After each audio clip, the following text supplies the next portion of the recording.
কি আলোচনা হচ্ছে এটার কোনো আগামাথা নাই। দেখেন, ট্রাম্প বলতেছে যুদ্ধ জাহাজগুলোতে শ্রেষ্ঠ অস্ত্র এবং গোলা বারুদ তোলা হচ্ছে। কেন? যদি আলোচনা ব্যর্থ হয় তাহলে হামলা চালানো হবে। এরকম হামলার মুখে মানে কোনো আলোচনা সফল হয়। আর অন্যদিকে দেখেন, মঙ্গলবার লেবানন ইসরায়েল যুদ্ধবিরতির আলোচনা হবে ওয়াশিংটন।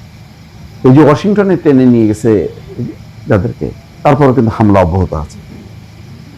তাহলে একদিকে ইরানে আবার হামলার জন্য ওই অস্ত্র রেডি করা হচ্ছে, গোলা বারুদ রেডি করা হচ্ছে, অন্যদিকে লেবাননে হামলা বন্ধ না করে ওয়াশিংটনে আলোচনা।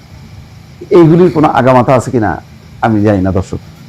এখানে বলা হচ্ছে যে পাকিস্তানের ইসলামাবাদে আসন্ন আলোচনা ব্যর্থ হলে আবার ইরানে হামলা চালানো হবে বলে হুমকি দিয়েছেন মার্কিন প্রেসিডেন্ট ডোনাল্ড ট্রাম্প। তিনি বলেন, সমঝোতা না হলে ইরানে আঘাত হানার লক্ষ্যে মার্কিন যুদ্ধ জাহাজগুলোতে অস্ত্রশস্ত্র তোলা হচ্ছে। নিউ ইয়র্ক পোস্টে দেওয়া এক সাক্ষাৎকারে তিনি এই কথা বলেন। ট্রাম্প বলেন, আমাদের নতুন করে শুরু করার কাজ চলছে।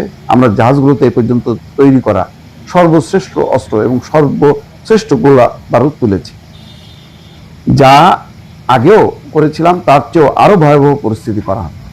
আগের হামলায় আমরা তাদের চূর্ণ বিচূর্ণ করে দিয়েছিলাম। মার্কিন প্রেসিডেন্ট আরো বলেন, ইসলামাবাদে যদি সমঝোতা না হয় তবে শ্রেষ্ঠ অস্ত্র এবং গোলা বারুদগুলো অতি কার্যকরভাবে ব্যবহার করা হবে। কি সুন্দর! জনপদ ধ্বংস, মানুষ হত্যা। এবং আজকে দেখছেন যে 168 জন যে শিশু মারা গেল ইরানে, তাদের যে প্রতিনিধি দল আসলো পাকিস্তানে, তাদের বিমানে সেই সিটে সেই ছবিগুলি, তাদের স্মৃতিগুলি সংরক্ষণ করা আছে বেশ কিছু সিটে, যাতে যে প্রতিনিধি দল আসতেছে তাদেরকে তারা যাতে এদের প্রতি শ্রদ্ধা নিবেদন করে এবং এদের স্মৃতি মাথায় রেখেই আলোচনা শুরু হবে যে ইরানের প্রতিনিধি দল ইরানের এই শিশু, এই রক্তাক্ত শিশুদের কথা ভুলবে না। সুতরাং দেশের প্রতি, মানুষের প্রতি তাদের কমিটমেন্ট রেখে তারা আলোচনা শুরু করবে।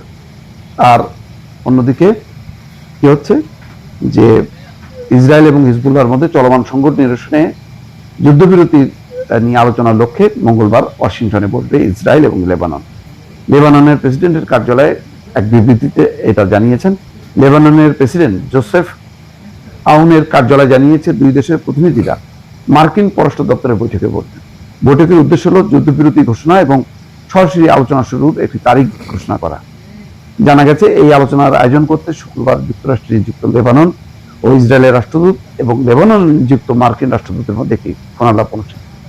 এখানে যেটা চালাকি করবে আমেরিকা এবং ইসরায়েল, সেটা হলো হিজবুল্লাহ অবাঞ্ছিত, হিজবুল্লাহকে তারা চায় না, এই কমিটমেন্টটা তারা আদায় করার চেষ্টা করে। এটার উদ্দেশ্যটা হলো যাতে হিজবুল্লাহর উপরে আরো তারা আক্রমণ করতে পারে। হিজবুল্লাহ, লেবানন বলবে হিজবুল্লাহ আমাদের অংশ নয়, এটা বলার মধ্য দিয়ে তারা আরো হামলা করবে, অর্থাৎ হিজবুল্লাহকে বিচ্ছিন্ন করা। এটা অন্য কোনো ভালো উদ্দেশ্য আছে বলে আমার কাছে মনে হচ্ছে না।